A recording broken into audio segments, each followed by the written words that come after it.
We are live. Hello, Oh, everyone. Hi. So, my name is Mia Park, and this is this interview series that I'm running called In Response Interviews with Intriguing Internalizers. So, an internalizer is someone who processes the outside world in really interesting internal ways. And I know that the people I'm interviewing are like that because they're all my friends. I'm very, very lucky to have a wonderful community of people around the world. And make sure to like my Facebook page, subscribe on my YouTube channel. When you do this, you're supposed to say that stuff, subscribe, like, whatever, but do it. And so today, I'm really excited to interview a friend of mine that I met in Shanghai, China, David Harris, who is now in New Zealand. And David's one of these like multidisciplinary artists. I don't think that like David, you realize like how talented you are in so many ways, like oh, playing saxophone, experimental to like straight up ska, that kind of stuff. And then as a film editor, a filmmaker, meaning directing and also creating content. David also did this interesting in like ethnic, indigenously ethnic music. I don't know if I'm saying that, describing that correctly, but you did a project where you traveled and did that it as was a well in China. documentary project. Yeah, yeah. Yeah. So lots of cool things. David's really interesting. We've got links to his website in the information below. Welcome, my friend. Thank you. What an effusive introduction. Recently I haven't been doing any of those things, so it seems like a long while. I picked up my guitar last night, and the strings were rusty, and it had changed. The guitar didn't no longer played. I had to fix it before it would for before it would play anything. And I haven't been doing any film. So when I'm not doing things, I feel like I'm completely just I don't exist in that world at all. So um, thank you very much for such an amazing introduction. And Thanks. it's great to be here with you. And thanks just for thinking that I've got something to contribute. I mean, it's if nothing else, it's an interesting environment where we can discuss some stuff which perhaps we just aren't always discussing. Yeah, for sure. Um, so David and I met doing Tai Chi in Shanghai, and you would always tell these like crazy stories, like I rode my bicycle from, what did you ride your bike from, like Pakistan to China or something like that? Yeah, that's right. Yeah, that was a long time ago as Yeah, well. I I know, promised but it's myself I'd do a ride like that every year, and I haven't. yeah, there's a lot. I mean, I'm supposed to exercise every day here, I'm telling myself, let Yeah, alone ride my bicycle from yeah, Pakistan to China every year. Anyway, my point right. is that I guess what you were saying, like we have these actions that we did historically, and if we don't identify with that as a description of who and what we are now, other people might. Like I describe you as a filmmaker, but you don't feel like a filmmaker because you're not doing one now. I think as artists we're like that, right? Like right before we went on live, I told you that I was in a play and we opened and then immediately canceled because of the pandemic. So am I still an actress even though I've got nothing going on now? Sure. Am I working on a monologue right now? Hell no. So I would still call myself an actress as much as I would call you a filmmaker. Right. I guess recently my world's been far more involved with gardening and a bit of woodworking and house maintenance. So that's kind of been new areas of exploration for me because yeah, many of those things I haven't spent much time doing before. That's true. So, well, thanks for telling us a little more about what you're doing now. I like Mm. to ask people first, we talk about the external world and then the internal world. So, in the external world, you are in the North Island of New Zealand. And can you tell us briefly, like where exactly you are on the North Island and if there's conditions there that make the response unique to the pandemic? So if my hands, let me work out the direction. If this is New Zealand, oh, got that the wrong way around. Here we go. Um, and Wellington is down here. Yeah. Then I'm just kind of here on the west coast. I'm not sure if I've got my And left right there. Auckland's like, oh, if you put your hand, trying to show you, like Auckland's Auckland's up. like right Auckland's there. up here. Oh Right. god, there we go. Yeah. Okay. So you're on the coast. Yeah, on the coast. So just you know, a 5-minute bike ride from the beach. And yeah, I feel very lucky and very blessed to be where I am in this time where we've been ordered to, you know, just to lock down, to stay at home, to not go out. And I feel so fortunate just to be in the setting which I'm in when I know a lot of people are not in an ideal sort of setting to lock down at all. And yeah, I mean, my brother and sister both have 3 kids each, 3 young kids, and that's really heavy going when you can't have the normal, um, you know, releases that you normally do, going and meeting people and sort of being able to talk to other people and interact just face to face as opposed to, you know, just through phone calls and Zooms and everything like this. So I feel very lucky with where I am, and I've got a garden and sort of enough space so I don't feel cooped up at all. And it's a small town, and it's a quiet town in normal times, so it's just super quiet. So I've been quite enjoying that because it's very peaceful. That's nice. I think I heard that New Zealand kind of opened up pretty quickly, or the cases weren't that high there. That's Am I right. They right? the lockdown was pretty stringent, and just because New Zealand's far away from everywhere and it's an island country, and sort of you can control the borders more easily. It's got all of that, you know, advantage for being able to lock down the whole place and control it. And so I think the messaging also was from the government. If you're going to have a lockdown, you may as well do it well. And the messaging was pretty clear, so everybody sort of understood what was happening. Now, yesterday it was just announced that there'll be, you know, things will be relaxing, and that'll be a lot more grey, you know, a lot more grey areas to that. But I think the borders are still sort of closed. I think you have to go into a 2-week sort of government facility quarantine if you arrive in the country. So, um, you know, I think everybody's now thinking of the economic sort of, um, you know, impact of this. Yeah. So now that we heard what's going on the outside where you are now, what's going on the inside of you in response to what's happening? Well, I guess I've done some retreats, you know, some silent retreats before. So that's an environment where you are voluntarily locked down, but it's quite different because um, the world outside is there to go back to afterwards. And this isn't really the case here. It's like everything is changing, and everything is moving, and it's going to be, you know, different. And really, we're living through that at the same time. So that's very different. And another different thing is that you're kind of isolated in that there's no talking in these silent retreats. And you know, I'm living with my wife and everything. And even in the best times, you know, there's occasion when the normal outs, like go and see someone Friday, you know, go and do this and that, they've been taken away. And sometimes, and so you have to sort of come face to face with some things which perhaps normally you would just sort of deal with in another way. So it's been a time where I could really see, I've been able to really see some of the underlying internal sort of processes and moods and why interactions, and you can see them in quite sort of stark relief because you have to deal with them. You've got to be here face to face. They're not going to go away. So that's been a really interesting time. And I guess what I've been involved with is sort of very practical things like gardening, where it's just very apparent what you're doing.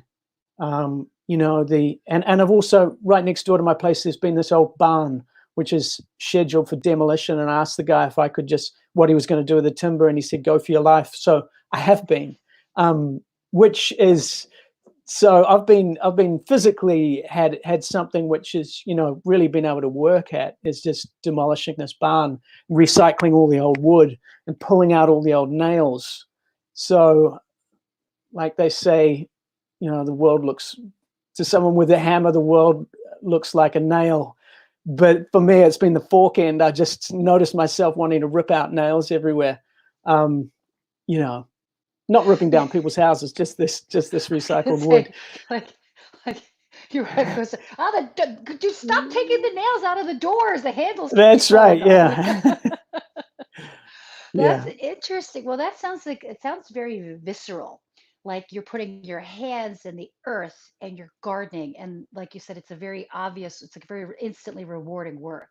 And then you're like dismantling this barn with with a tool. Like it's a very immediate, sounds very satisfying, first of all, and also very productive in that way. Well, it's very, I think, especially gardening, there's something, you know what you're doing, and there's something reassuring about it. Like you're sort of creating a space which is going to grow food or plants, or um, there's something, what's the word? It's kind of self-reliant in that, in that activity, that it's not reliant on the world outside too much. Of course, you've got the weather and everything like that, but it's not sort of working at something where the outcome is perhaps further away, and it's a lot dependent on, you know, stuff beyond your control. Yeah, I hear you on that. I appreciate, I'm a gardener too. Um, I'm wondering if you have, like, do you have a philosophical or spiritual response to what is happening in time and space on the planet right now?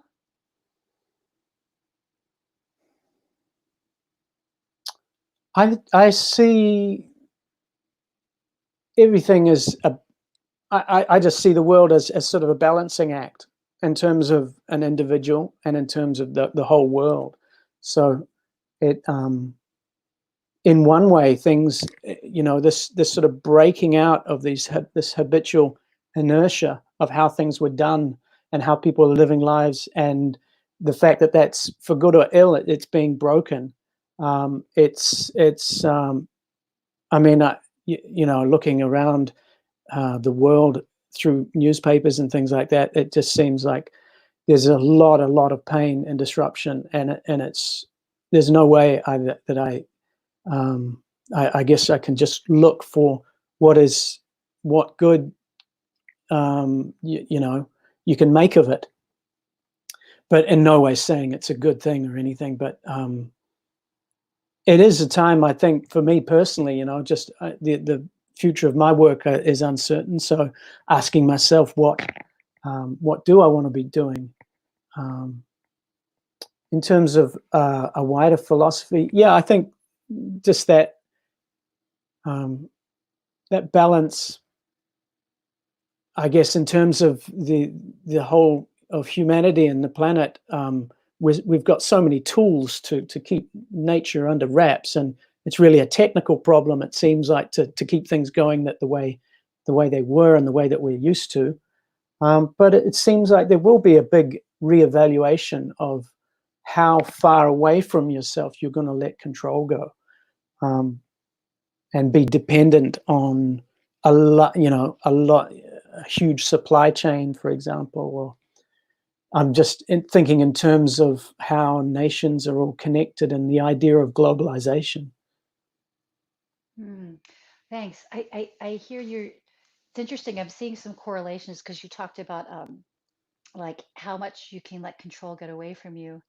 And then I remember what you said about how gardening allows you to get away from needing to be in that cycle, that control, or being controlled because you're in control of your own food source. And then as far as the balancing act, yes, some crazy things going on. I keep reminding, it's so clear that pressure brings our defaults to the surface, right? And everybody in the world is feeling a pressure, even if you're in a place that doesn't even have this thing, COVID-19, right? Mm, And so all of our the pressure pushes our default behaviors and choices to the surface. So it's a mm, good opportunity to look at our dysfunctional defaults because they're right mm, here, right? mm. Or like you said, examining everything we're doing. So hot seat question. Are there defaults pushed up to you individually that you're looking at that you're like, you know what?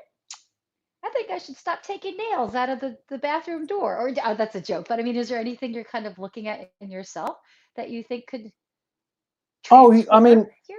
yeah, I think this looking to the future as being where there's some sort of happiness waiting there, and because I can remember one time when I was just sort of going, okay, waiting till the lockdown eases, and then bringing that forward and further out in the future, and then wondering where it ends. Will I get to some point in my life where it's like, actually the future is there's it there's you're going to die, and if you're waiting for something to happen in the future, perhaps you could go through your whole life waiting for that future thing to bring you happiness. So without being very specific, that's sort of I think it's a lot social for me. Seeing friends or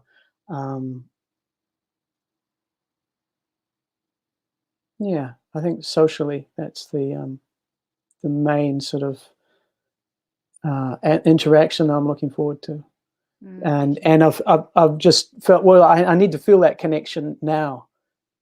Like we haven't spoken for a long time, but there you are living in Chicago across the other side of the planet, and here we are talking and it's easy to forget that we live in each other's minds and hearts sort of all the time. But yeah, sometimes I think another thing that I've been feeling is, and perhaps there's been moments, it sort of relates to what I was saying about when I'm not doing something, I feel like I just either I can't do it or it's just not happening.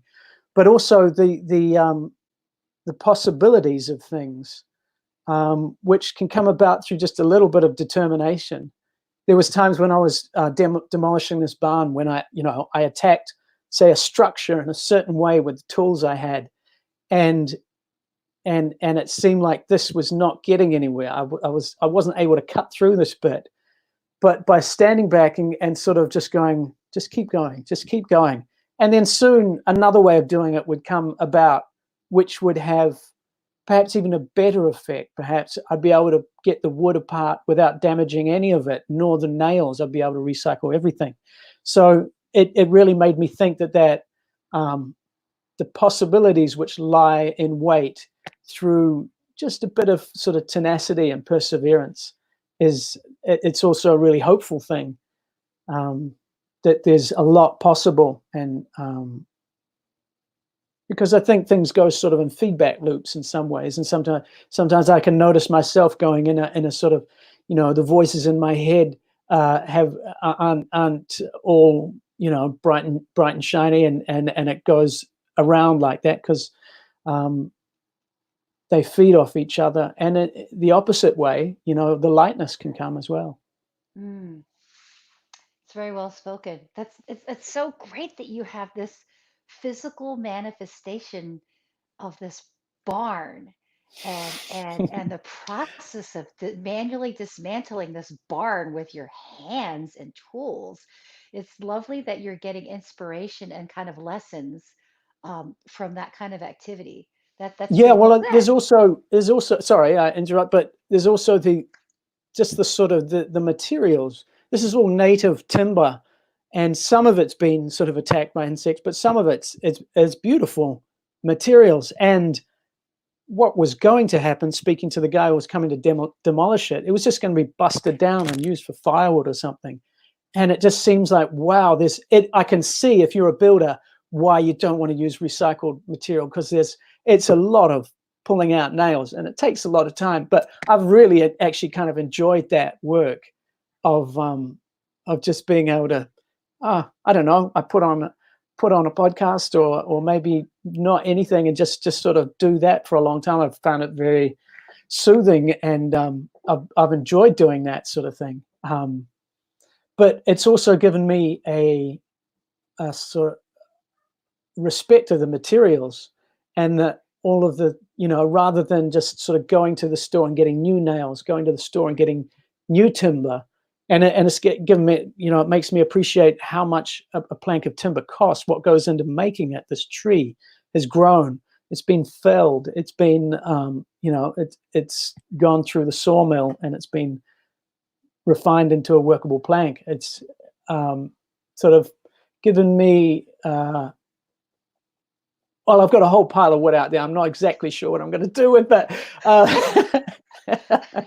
I'm thinking that I've got projects in mind. I can wait, yeah. And I guess the other part of it is that I've spent a lot of time under the house as well, because the house was getting, it had borer, this, wood-eating insect, which was old timber houses made it not out of treated timber. So you have to deal with this problem. So that, and I went up into the attic, and there's been an ant colony decided to sort of set up a house in the attic. So dealing with, nature coming in. And it's sad to say that in both cases, my solution was to like paint borer killer on that. So nature didn't do very well. And I would love it if there was another way, but I just didn't. I guess if you're happy with being able to rebuild your house when this one falls down, then that's you wouldn't do that. But yeah, it's something. It's a kind of conflict which I have. I don't like to do that. I was trying to tell the spiders to run away. Oh my God. Can I just tell you, like, if you're a spiritual person and you're connected to nature, I think that we have that guilt, A, and B, like, we try, right? It's like, oh, ant colony, please go That's before right. I Yeah. kill the hell out of you. Do you know what I mean? It's like Yeah. sometimes you Listen to me just have now. to, I'm gonna say this very loudly. like, Find a new home.